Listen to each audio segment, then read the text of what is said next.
fel yn disyn llwglyd iawn.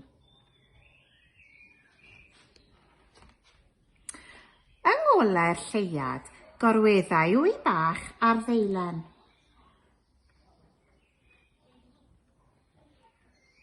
Un bore Sul, cododd yr haul cynnes ac allan o'r wy, pop, daeth lindysyn bychan llwglyd iawn.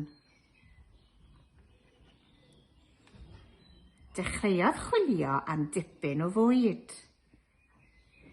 Dydd Llun bwytaodd drwy un afal, ond roedd e dal i fod yn llwglyd. Dydd Mawrth bwytaodd drwy 2 llygen, ond roedd e dal i fod yn llwglyd. 1, 2. Dydd Mercher bwytaodd drwy 2 eirinen, ond roedd e dal i fod yn llwglyd. 1, 2, 3.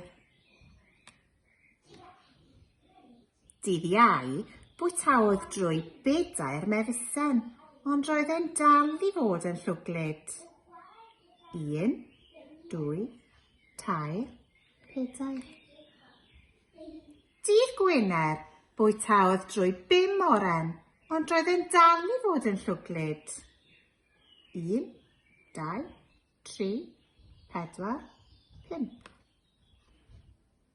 Dydd Sadwrn bwytaodd drwy 1 darn o gacen siocled, 1 hufen iâ, 1 pickle, 1 dafell o gaws, 1 dafell o salami, 1 lollipop, 1 darn o basta geirios, 1 selsigen, 1 gacen fach ac 1 dafell o felon dŵr. Y noson honno, roedd ganddo stwmog dost. Drannoedd, roedd hi'n ddydd Sul eto.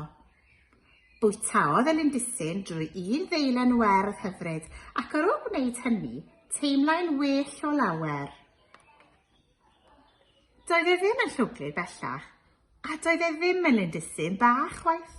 Roedd e'n lindysyn mawr tew.